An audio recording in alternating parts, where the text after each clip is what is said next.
Good afternoon, everyone, and welcome to today's update to New Brunswickers on tariffs. Bon après-midi à tous et bienvenue à la... Good afternoon, everyone, and welcome to the update for tariffs to New Brunswickers. Before having the Premier, make sure that you mute your microphones. To the Premier, I would like to ask everyone to ensure their microphones are placed on mute. Premier. Thanks very much, Bruce.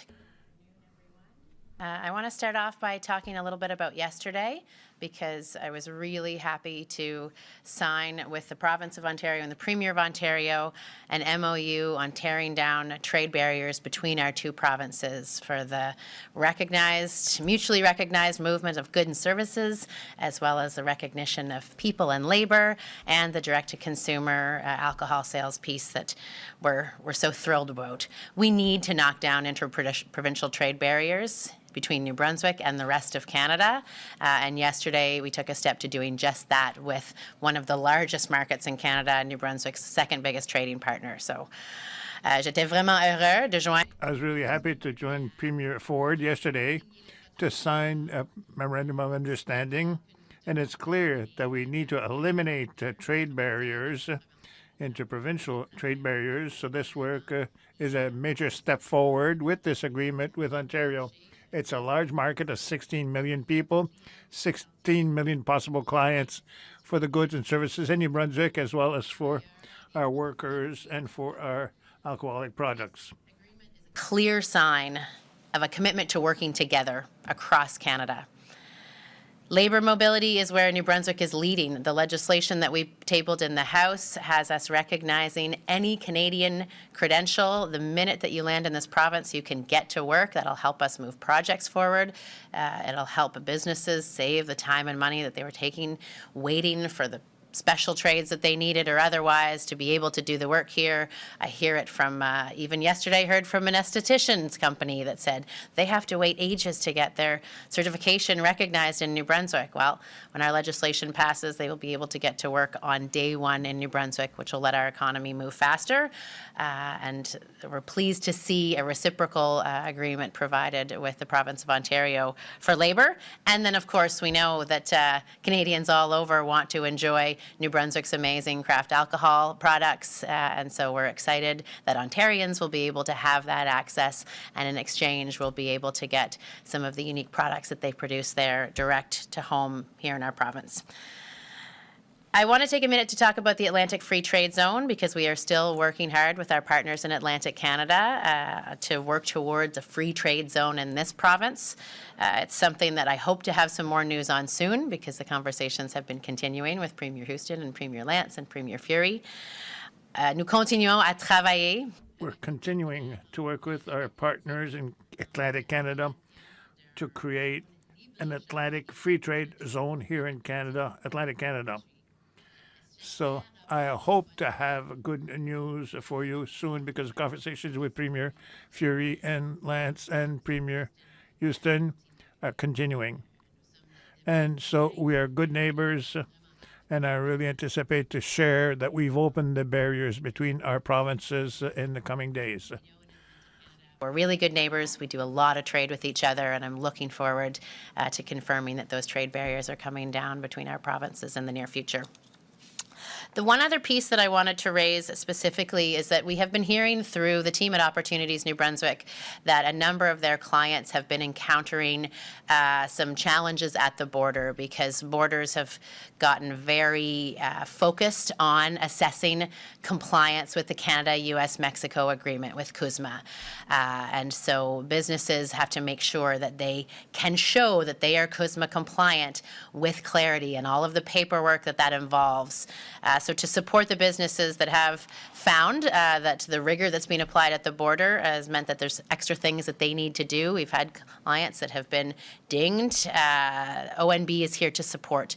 They've put programs in place through their partners to both physically hold the hands of and help businesses work through their personal cases, as well as webinars that are upcoming to go through things like how to do the origin, the location of origin paperwork piece. That's happening on April 23rd. There's a calculation of shipment value webinar that's happening on April 30th, and then there's an Incoterms webinar happening on May 7th. You can find all of that information on the Opportunities New Brunswick website as opportunities to learn and hear from experts on exactly what you need to do to make sure that your terms of origin are clear, that your shipment value is right, that your Incoterms are correct, so that you don't run into problems as we move our goods across the border, and demonstrate clearly to border agents that they are CUSMA compliant.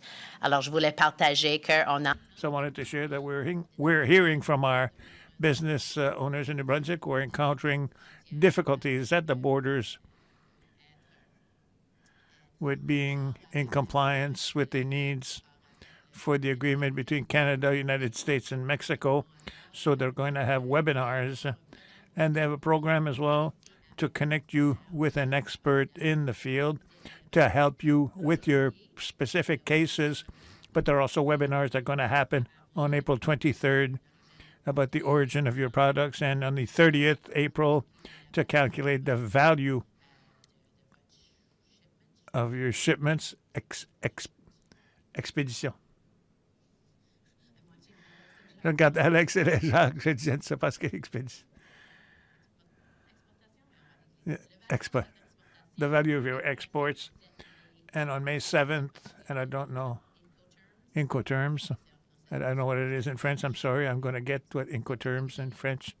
But if you go to Opportunity New Brunswick's website, you're going to see the webinars on there, and you can tape them, or you can call your contact with Opportunity New Brunswick if you want to be connected with one of the experts that they have to help you with your situation at the present time. That is all the news on tariffs for this week, so happy to take your questions. Okay, thank you very much, Premier. Merci beaucoup. We'll now proceed with questions from members of the media. We do have a limited time, so each reporter will have one question and a quick follow-up. You have the right to pose your question in the official language of your choice. Just to remind everybody, I will be alternating between members of the media who are present in the room here and those online. Nous allons maintenant procéder. We'll now proceed to questions from the media, and we have limited time for questions. That's why I'm going to ask the press organizations in the room or online. Each one will have a question and a quick follow-up question. You have a right to ask your questions in the language of your choice. Jacques Poitras, CBC. Yesterday, Ontario commits to getting rid of all its exemptions, and New Brunswick commits to working towards, but doesn't commit to getting rid of all of them. Why is that? And why, in particular, the forestry exemption, the requirement that wood on Crown land be processed in New Brunswick? Why are some things off the table, I guess?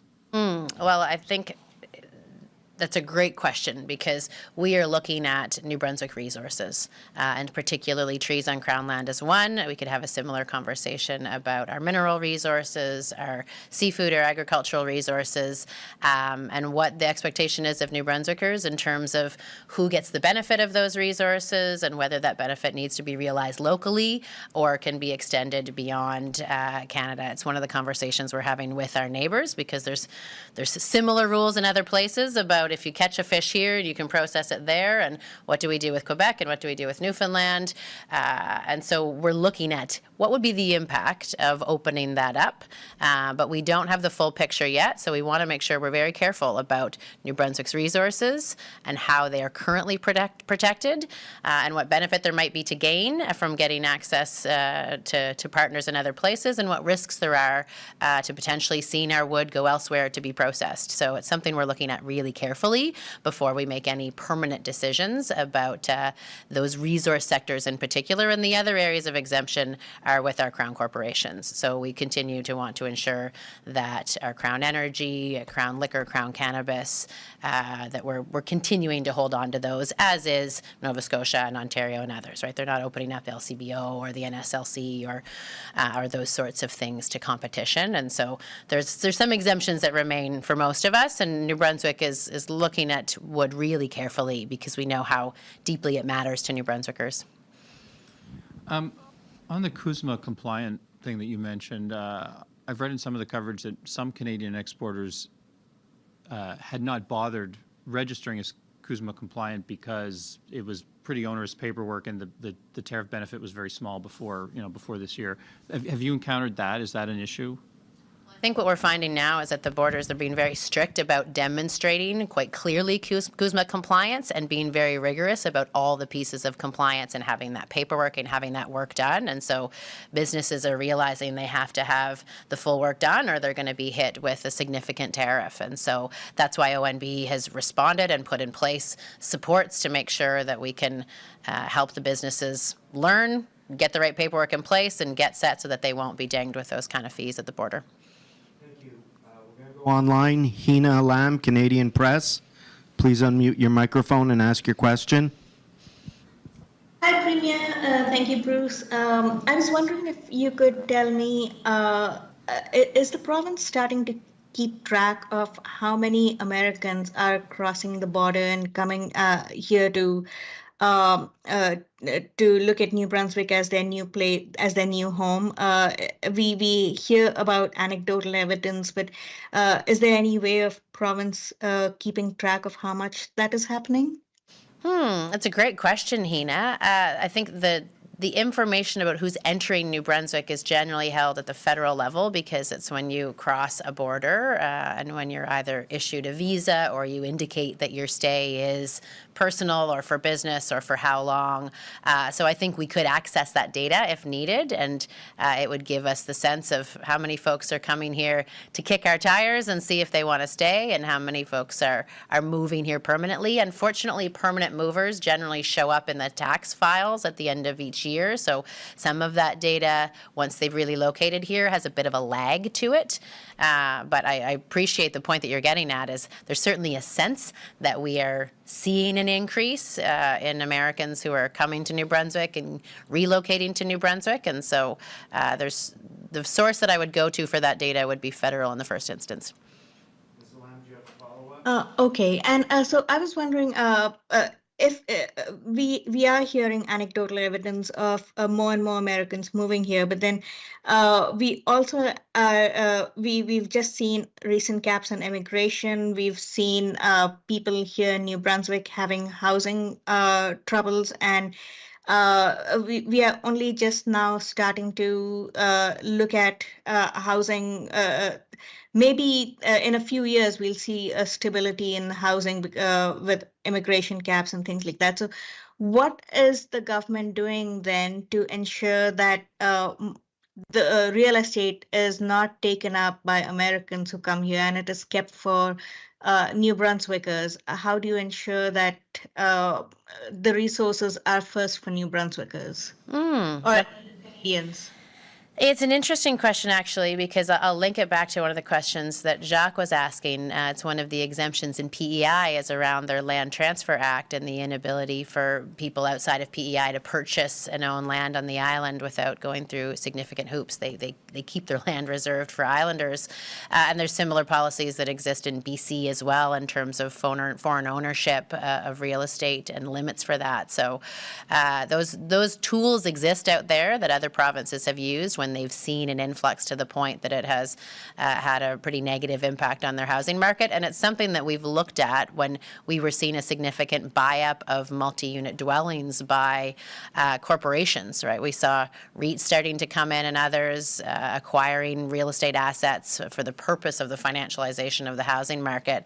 And so the team has looked at what are both policy mechanisms and others that can ensure that we have the right mix of housing, both public and nonprofit and cooperative and private, that we have the right policies in place that make sure that the real estate market isn't only being used as a source of profit as opposed to as a source of housing. That's why we put a rent cap policy in place and put it in place as quickly as we could so that it would be effective February 1st. That's why we're looking at property tax reform. We've started down that path already, looking at the categories of property tax and non-owner occupied and commercial properties to make sure that the incentives in the system support affordable, available housing for New Brunswickers.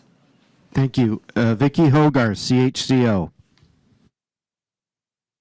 Thank you, Bruce. Premier Holt, we're hearing some reports from the Port of Bayside and how some American projects may have been halted due to the Trump administration policy shifts and trade war. apparently there's a lot of uncertainty and congestion. I'm just wondering if there's any more you might know at this time about how that port in particular is being affected. Thanks for the question, Vicki. We have heard the same in terms of projects being halted, and that's something that we're experiencing not just at the Port of Bayside, but in a number of other places, both domestic projects where the uncertainty has just meant that investment has paused to wait and see what's going to happen in the future, and American or other investment that has also paused because folks just don't know what the landscape's going to look like tomorrow. But in terms of the backlog that's building up at the Port of Bayside, I don't have more details to share with you. I'll take a note and go back and check with the team to see if there's some active work being done to address some of the challenges that you describe at the Port of Bayside.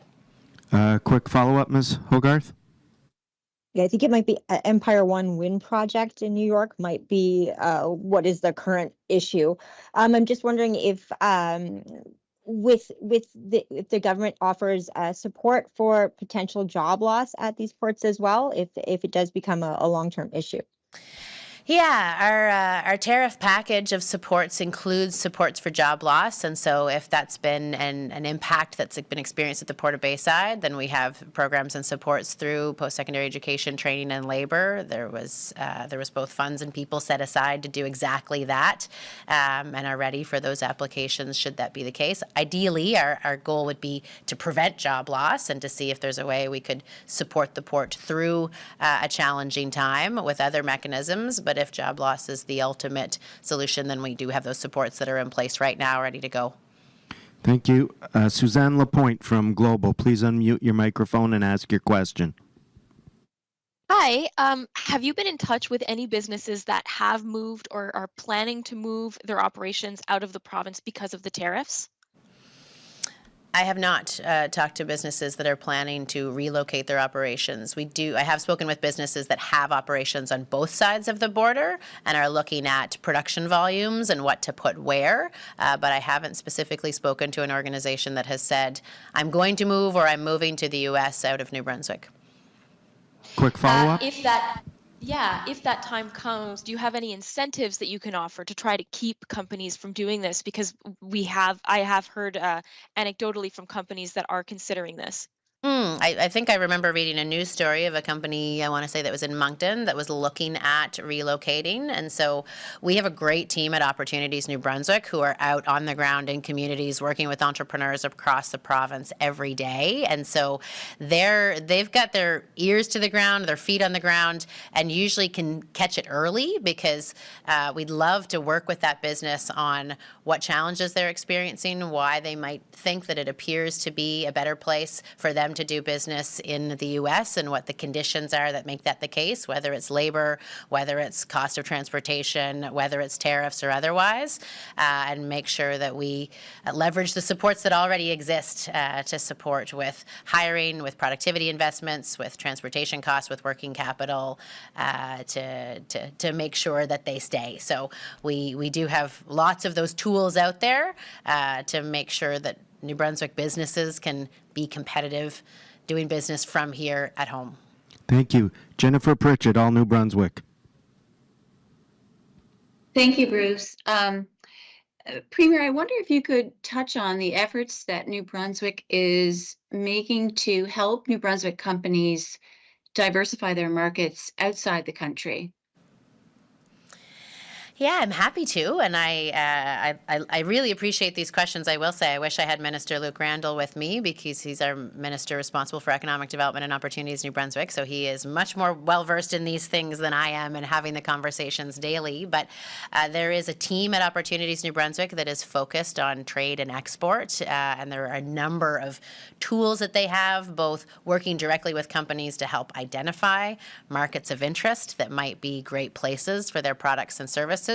We obviously run, maybe it's not obvious, we run trade missions and work with our counterparts in different ambassador offices and with the federal government's trade services to make sure we can connect businesses to people on the ground in the countries that New Brunswick businesses are looking to expand to.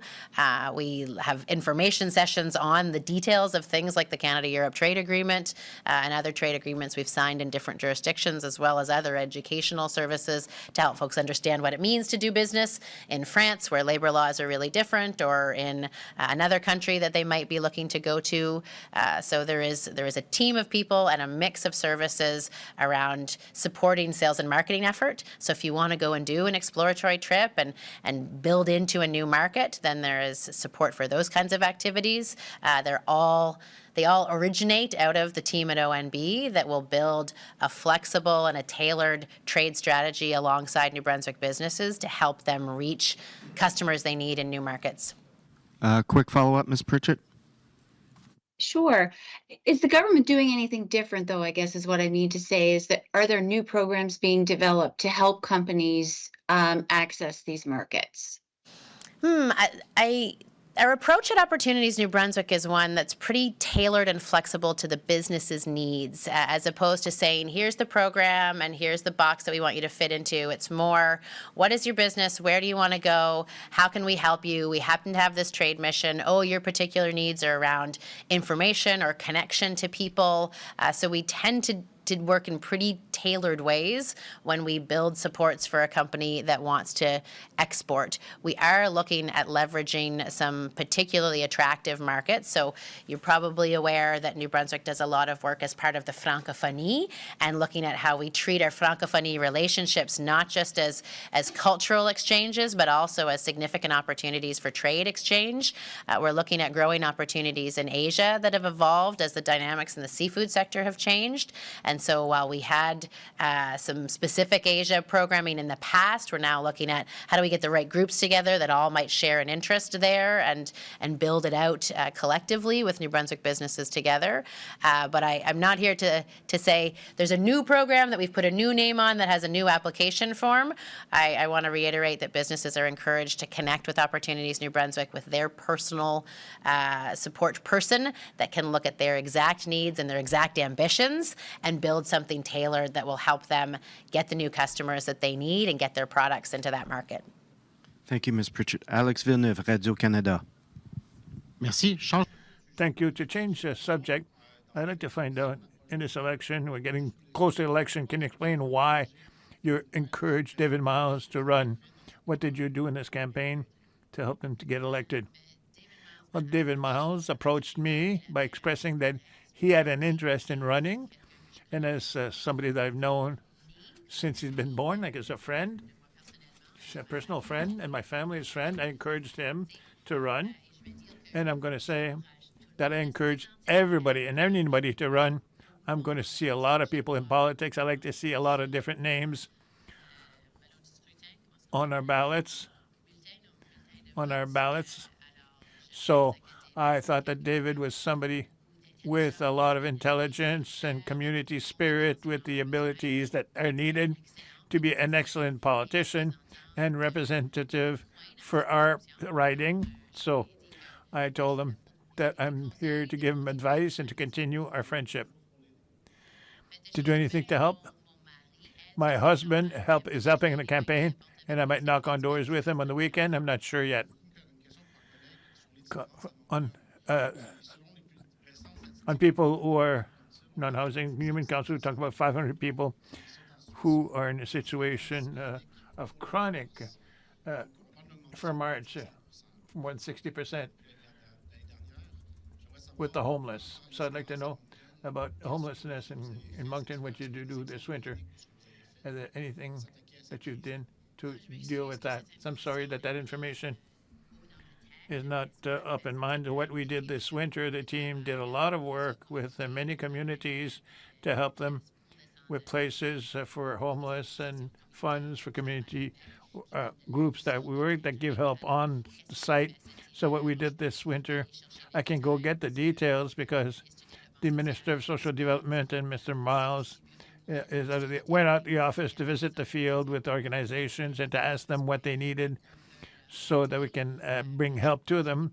But and at this point, I don't have the specific things that we did this winter with the case of Moncton. Thank you. Nick Morrissey, TV. Good afternoon. Looking for my questions about the Atlantic Canada Free Trade Zone. What are some of the hurdles in place right now in terms of getting to that agreement from the other three provinces that you're talking to on this? Well, I think we each have similar situations in terms of, I think I gave the example of the PEI Lands Act, of the desire to have seafood products processed on Newfoundland, different, tolls on the Cobequid Pass. We each have some different things that we have to work out, whether they're going to be in or whether they're going to be out. Thankfully, we all agree on things like labor mobility. We all agree on the need for goods and services to be able to move freely with consistent, with mutually recognized labeling and inspection. And I think my colleague said it great yesterday, a frozen pizza made in Newfoundland that's good enough for folks in Newfoundland to eat should be a frozen pizza that's good enough for New Brunswickers to purchase and eat without needing a secondary inspection and a different label. So we just need to look at some of those specific nuances to our economies and to the products and the resources that we manage, and figure out what we all agree is in together and out together, and then get everything else harmonized. And my quick follow, we're hearing from residents of Campobello Island who are concerned about the Roosevelt Cottage. They're hearing from the Trump administration that there are going to be cuts to the U.S. Park Service. That funding does come from the Canadian federal government. But what can you say about the level of support that your government would have for the Roosevelt Cottage if there was a cut there?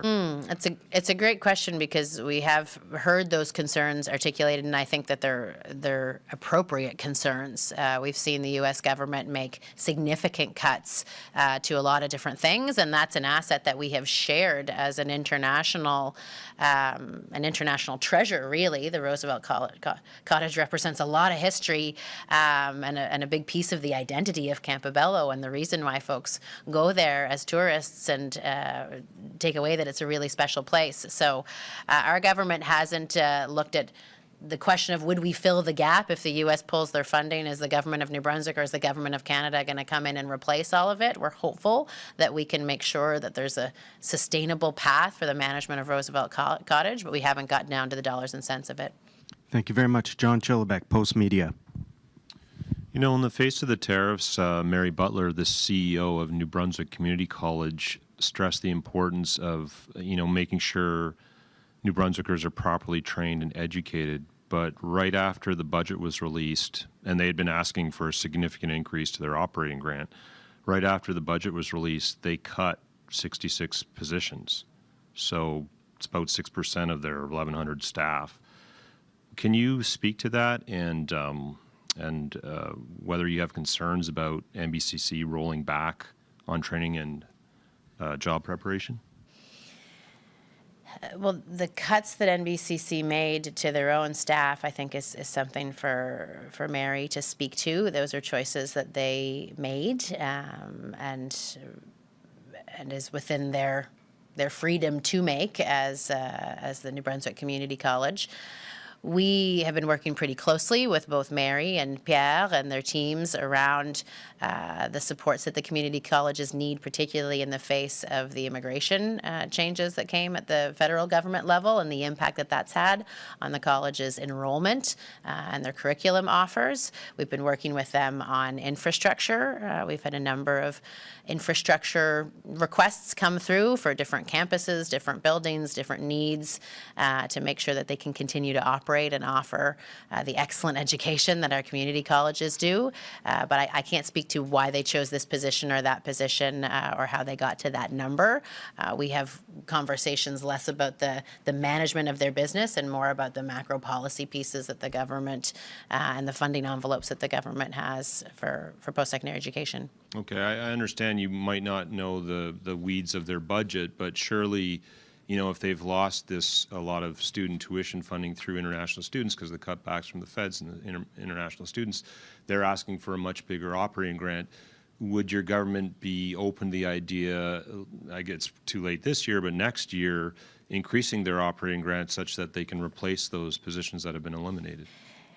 We had a lot of requests from a lot of organizations to increase their funding this year. We had that from every post-secondary university, every college, every regional health authority, as I think folks understand, that we received a ton of budget requests, and as I think can be seen by our deficit budget at $547 million, we did not have the funds to grant everyone's request fully, and we had to choose very carefully how much funding against an ask that we could make. We didn't give the full amount to colleges or to universities.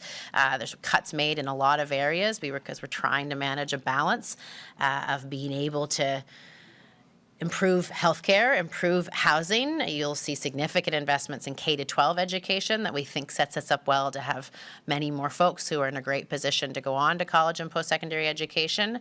But I can't commit right now to increasing or honoring a full future request from the colleges because we have a path to get out of deficit. The goal is to balance the budgets and to do that in a balanced way, being very careful about where we make our investments. And so I will also say we are lobbying the federal government pretty aggressively to reconsider their policies around international students.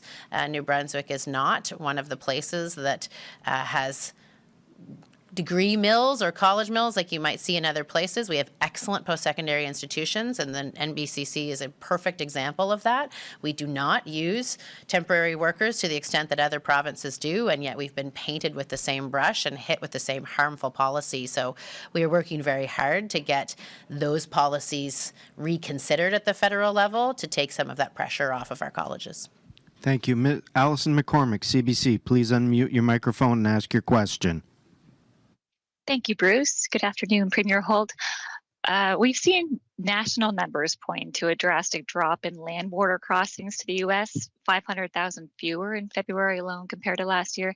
Do you have any numbers specific to New Brunswick travelers crossing over to the U.S., just to see how we compare with the rest of the country? I don't have those at my fingertips, but I can request them from our team that looks at the New Brunswick Maine crossings and tracks volumes there. Have you already put in that request, Ali, or do you want me to get someone to follow up with you? No, not yet. Okay. I don't have this either, but we're seeing a lot of American stories, of course, people in towns mourning the loss of these Canadian travelers. Is the province tracking whether or not that is translating into more people spending their money here this summer? Well, I will say what we are getting back from the tourism department is that bookings are up significantly in New Brunswick, and we're up earlier and filled up faster. So I don't have the place of origin of all of those bookings and whether those are New Brunswickers staying or Americans who are coming or folks from other parts of Canada who have redirected their vacations from the U.S. Over to New Brunswick. But we have seen a significant increase in volume of bookings and speed of bookings into this season. Anna Manding, Global. Hi there. What do you want to hear from the leaders tonight at the debate? Oh, gosh. What we hope to see from all of the leaders is a recognition that Canada is a diverse place and different provinces have different needs. I want to see leaders that recognize that they will need to have policies that are flexible because New Brunswick is a province unlike any other province in Canada. We have a different history, a different background, a different geographic makeup. We have a different population distribution across a number of incredible communities. Nous sommes la seule province bilingue. We have It's the only bilingual province. history and Acadian history and British history, and we have a unique economic makeup. And so that means, as I just gave the example, with immigration policy, one-size-fits-all immigration policy does not work, and neither does one-size-fits-all healthcare funding. We want to see the kinds of healthcare funding agreements that recognize the population needs and realities of New Brunswick. We want to see folks who are prepared to support the kind of trade infrastructure, the kind of accelerated and aligned one project, one application, or one permit. I think I've heard multiple leaders talk about that, the need to streamline the process of getting approvals for projects because New Brunswick is moving really aggressively on mineral development, and we want to do that with a federal partner that's in lockstep with us. So I'll be looking for that kind of acknowledgement. Ideally, I'd love to hear them talk about New Brunswick and recognize how unique we are. I'm not sure if our little province will get named or not in these debates, but it should, because there is no other place in Canada like us, and we need our national leaders to understand that beautiful diversity of Canada and what it means for their leadership and their governance of our confederation. And just on a different topic here, some Americans are looking into claiming asylum in Canada due to U.S. policies. What are your thoughts on that, and do you plan to offer any programming for that? That's interesting. There is a process for claiming asylum and some conditions that have to be met for folks to be granted asylum in a country, and it's something that Canada does with asylum seekers that come to our doors and our borders on a regular basis. There's just some specific things we're looking to do to attract Americans to New Brunswick. So I think the question had come up at previous tariff updates around healthcare professionals in particular, and are we actively looking to attract healthcare professionals who may have found their funding cut by the federal government or sort of anti-science policies that are moving away from the kind of healthcare that they need to deliver as per their oaths. So we have a team in our healthcare recruitment organization that is going to the U.S. to specific events, to specific places. A number of them, I was told, are happening this week in Washington with the Society for Hospital Medicine, with the American Psychiatric Association, at the Future Conference in Kansas City, at the Anesthesiology Conference in San Antonio, Texas, where we're going to specifically attract the healthcare professionals that we need that may find themselves very uncomfortable in the U.S. right now. But we haven't put a program in place to specifically respond to an asylum request from an American yet. That's sort of the first time I've heard of that kind of claim coming forward. Thank you very much. Merci tout le monde. Can I? Thank you, Ewan. The question that Ali was asking, I'll never miss the opportunity to plug that if you haven't made your summer vacation plans yet, then it is a great time to book summer vacation plans in New Brunswick. And Campobello was mentioned. If you haven't seen the Roosevelt Cottage, it might be a great idea to plan a trip to Campobello and experience the uniqueness of that place and the history of the Roosevelt College and the park that is there that we share the governance of, and just encourage New Brunswickers to continue doing what you're doing in terms of buying local and supporting New Brunswick entrepreneurs and products and going to visit corners of our province. If you want a recommendation, reach out. I can tell you where all the good cafes are in any corner of this province. J'apprécie énormément que I really appreciate that New Brunswickers continue to purchase locally and to continue to plan their vacations here in our province, and we encourage you to visit Campobello Island this summer, maybe with your family, or to go visit all the corners of our province, because there are regions that are really interesting and so beautiful in the province. So if you need recommendations as to where, have a coffee anywhere, let me know, and I'll share with you. If you have not been to Café de la Baleine in Belgium, or maybe Café Mustela in Bacaraquette, that you should go and explore as we continue to support New Brunswick and Canada in the face of the ongoing tariff war that we're having with the U.S. Merci beaucoup. Thank you, everyone.